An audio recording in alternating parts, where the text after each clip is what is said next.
அஸ்ஸலாமு அலைக்கும். Welcome to sauce kitchen. இன்றைக்கி நம்ம இந்த மலைக்கு ஏற்றாப்புல ஒரு சூப்பரான ஒரு ஸ்நாக் தான் பார்க்க போகிறோம். சட்டுன்னு செய்யக்கூடிய ஒரு ஸ்நாக் தாங்க. செம்ம சூப்பராக இருக்கும். எல்லாமே வீட்டில் இருக்க பொருளை வச்சு செஞ்சு காமிச்சிருக்கேன். செம்ம டேஸ்ட்டாக இருக்கும். இந்த மலைக்கு இந்த மாதிரி ட்ரை பண்ணி பாருங்கள். ரொம்பவே கிறிஸ்பாக இருக்கும். உருளைக்கிழங்கு அரிசி மாவு வச்சு தான் செஞ்சு காமிச்சிருக்கேன்.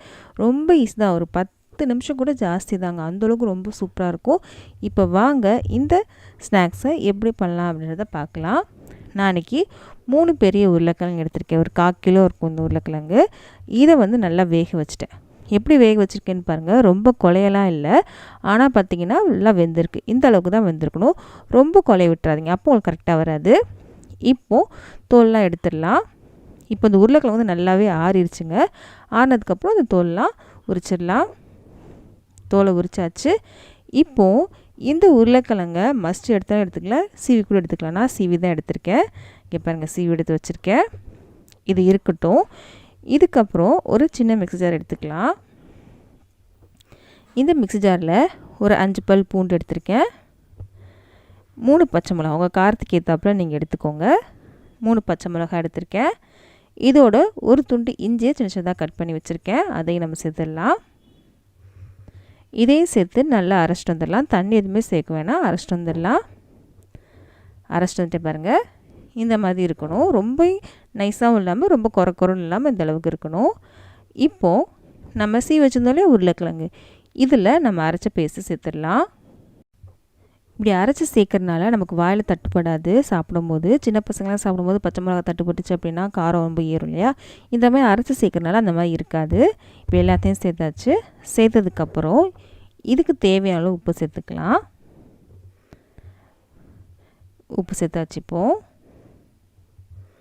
உப்பு சேர்த்ததுக்கப்புறம் ஒரு 1/2 டேபிள் ஸ்பூன் அளவுக்கு சீரகம் எடுத்திருக்கேன். அதையும் நம்ம சேர்த்துக்கலாம். இதில் நீங்கள் பச்சை மிளகா கட் பண்ணி சேர்க்கணும்னு சேர்க்கலாம், கொஞ்சமாக வெங்காயம் சேர்க்கனாலும் சேர்க்கலாம், இல்லை கொத்தமல்லி சேர்க்கனாலும் சேர்க்கலாம். நான் எதுவுமே சேர்க்கல. உங்களுக்கு சேர்க்க விருப்பம் இருந்தால் நீங்கள் சேர்த்துக்கோங்க. இதுக்கப்புறம் 1 கப் அளவுக்கு அரிசி மாவு எடுத்திருக்கேன். இது நம்ம சேர்த்துடலாம். உருளைக்கிழங்கு ரொம்ப குழஞ்சி வெந்துருச்சு அப்படின்னா இந்த 1 கப் அரிசி மாவு பத்தாது, இன்னும் கொஞ்சம் ஜாஸ்தி சேர்க்குற மாதிரி இருக்கும். நீங்கள் கரெக்டாக என்னை மாதிரி வேக வச்சுருந்தீங்க அப்படின்னா 1 கப் அளவு கரெக்டாக வந்துடும். தண்ணி எதுவுமே சேர்க்க வேணாம், அப்படியே பசைஞ்சு விட்டுடலாம். ஒருவேளை நீங்கள் வெங்காயம் சேர்த்திங்கன்னா அதுலேருந்து கூட கொஞ்சம் தண்ணி வரும், அப்போ இன்னும் கொஞ்சம் அரிசி மாவு சேர்க்குற மாதிரி இருக்கும், பார்த்துக்கோங்க. இப்படி எல்லாம் பசைஞ்சு எடுத்துடலாம். கொஞ்சம் கூட தண்ணி சேர்க்கவே இல்லைங்க, பாருங்கள் பசைஞ்சு எடுத்துட்டேன். ஒரு சப்பாத்தி மாவு மாதிரி இருக்குது பாருங்கள், இந்த மாதிரி தான் வரணும். கையில் ஒட்டக்கூடாது. இப்போ கை கழுவிட்டு பார்த்திங்க அப்படின்னா ஒட்டக்கூடாது கையில். இந்த அளவுக்கு சாஃப்டாக இருக்குது. இப்போ கை கழுவிட்டு வந்துடலாம். கை கழுவிட்டு தொட்டிங்க அப்படின்னா ஒட்டக்கூடாது. சப்பாத்தி மாவு மாதிரி இருக்கணும். இங்கே பாருங்கள், கையில் கொஞ்சம் கூட ஒட்டலையா? இந்த அளவுக்கு தான் இருக்கணும். இப்போ உங்களுக்கு தேவையான ஷேப்பில் நீங்கள் செஞ்சுக்கலாம். நான் இன்றைக்கி ஒரு சிலிண்ட்ரிக்கல் ஷேப்பில் பண்ணிக்கிறேன். நீங்கள் கட்லெட் மாதிரி கூட பண்ணிக்கலாம். உங்களுக்கு எந்த ஷேப் விரும்புமோ அந்த ஷேப் பண்ணிக்கோங்க. நான் இன்றைக்கி ஒரு சிலிண்ட்ரிக்கல் ஷேப்பில் பண்ணிக்கிறேன். கையில் கொஞ்சம் கூட ஒட்டலை பாருங்கள். இப்படி தான் இருக்கணும். இதுதான் கரெக்டான பதம். இப்போ நம்ம ஷேப் பண்ணிக்கலாம்.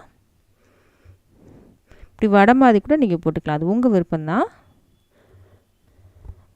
உங்கள்கிட்ட மிக்ஸ்டு ஹர்ப் இருந்துச்சு அப்படின்னா அது கூட நீங்கள் சேர்த்துக்கலாம். இல்லை பீஸா சீசனிங் இருந்துச்சுன்னா அதையும் சேர்த்துக்கலாம். வீட்டில் இருக்க பொருளே செஞ்சு காமிக்கணும் அப்படின்றதுக்காக தான் நான் எதுவுமே சேர்க்காமல் செஞ்சுருக்கேன். உங்களுக்கு விருப்பம் இருந்தால் உங்கள்கிட்ட இருந்தால் அதை நீங்கள் கூட சேர்த்துக்கலாம். இப்போ ஷேப் பண்ணிட்டோம்.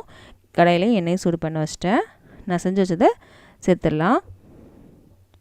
பக்கத்து சேர்க்காமல் இந்த மாதிரி தள்ளி தள்ளி சேருங்க, அப்போ தான் ஒன்று ஒட்டாது. இப்படி நுரைச்சிட்டு தான் வரும். ஏன்னா உருளைக்கிழங்கு சேர்த்துருக்கோம் இல்லையா, கண்டிப்பாக நுரைச்சிட்டு தான் வரும். பொங்கிலாம் வராது, இப்படி நுரைச்சிட்டு மட்டும் தான் வரும்.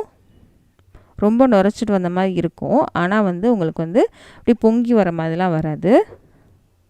இப்படி சேர்த்துட்டோம் இல்லையா, ஒரு நிமிஷம் வரைக்கும் அப்படியே விட்டுடலாம். அதுக்கப்புறம் நீங்கள் கலந்து விட்டிங்கன்னா உங்களுக்கு கரெக்டாக வந்துடும். இங்கே பாருங்கள், ஒரு நிமிஷம் ஆயிடுச்சு. பாருங்கள் எப்படி இருக்குது அப்படின்னு. இப்போ நல்லா கலர் வந்ததுக்கப்புறம் நம்ம எடுத்துடலாம். இப்போ நல்லாவே கலர் வந்துருச்சு, எடுத்துடலாம். செம்ம சூப்பராக நல்லா கிறிஸ்பாக மேலேயும் உள்ள நல்லா சாஃப்டாகவும் இருக்கும்.